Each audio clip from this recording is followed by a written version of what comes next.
Shalom dan salam damai kepada semua pendengar renungan santapan firman Tuhan, walau di mana berada. Renungan firman hari ini, Rabu bersamaan dengan 15 Desember 2021, diambil dari Injil Lukas bab 7 ayat 19 hingga 23. Marilah kita mempersiapkan diri untuk mendengar dan merenungkan Injil Tuhan. Dalam nama Bapa dan Putra dan Roh Kudus. Amin.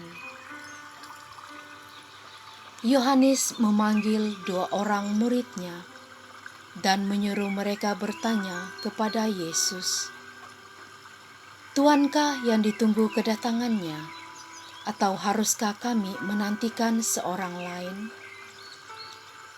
Ketika kedua orang itu sampai kepada Yesus, mereka berkata, "Yohanes Pembaptis menyuruh kami bertanya, Tuankah yang ditunggu kedatangannya, atau haruskah kami menantikan seorang lain?" Pada saat itu, Yesus sedang menyembuhkan banyak orang dari segala penyakit dan penderitaan dan dari roh-roh jahat. Dan ia mengaruniakan penglihatan kepada banyak orang buta.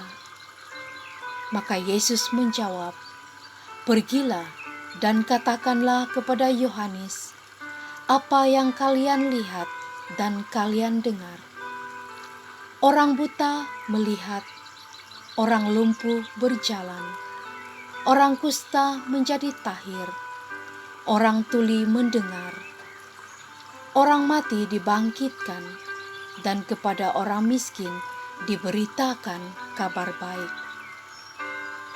Dan berbahagialah orang yang tidak menjadi kecewa dan menolak Aku." Demikianlah Injil Tuhan. Terpujilah Kristus. Saudara-saudari yang terkasih, melalui bacaan Injil hari ini, kita telah mendengar bahwa Yohanes Pembaptis telah menyuruh muridnya untuk bertanya kepada Yesus, apakah dia yang ditunggu kedatangannya, atau harus menantikan seorang yang lain. Kelihatannya seperti Yohanes Pembaptis belum dapat melihat identiti Yesus yang sebenarnya sebagai utusan Allah Bapa.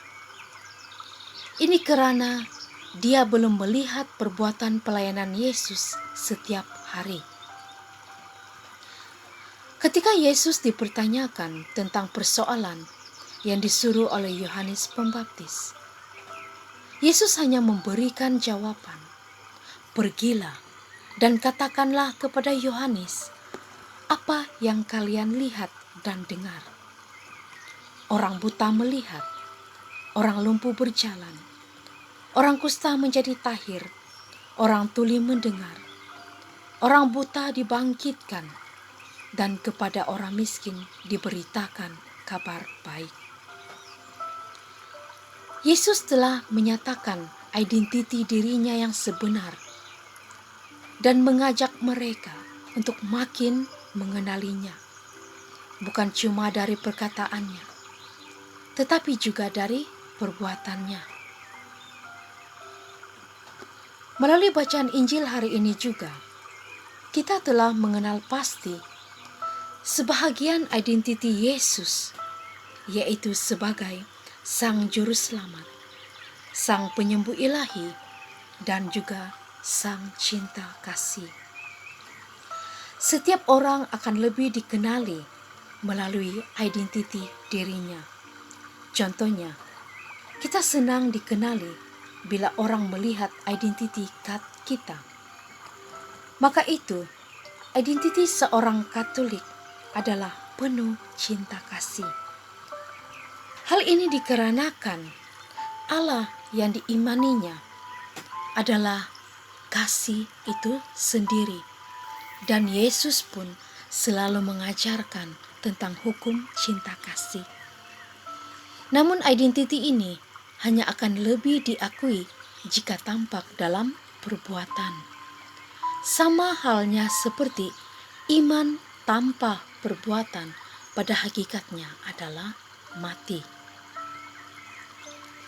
Maka itu, sebagai umat Kristus, untuk menunjukkan identiti kekatolikan kita, kita harus juga disertai dengan perbuatan yang nyata. Karya-karya karitatif nyata mesti selalu diperjuangkan setiap hari. Umat-umat Kristus harus berani untuk menerima diri dan memberi kesaksian iman. Kita harus meneladani Santo Yusuf, di mana ia sudah berdamai dan menerima diri apa adanya.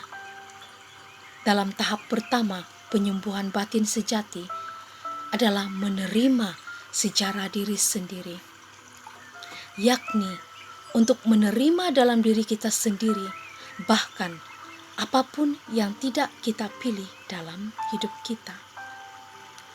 Santo Yusuf menambahkan unsur penting lainnya, yaitu keberanian kreatif.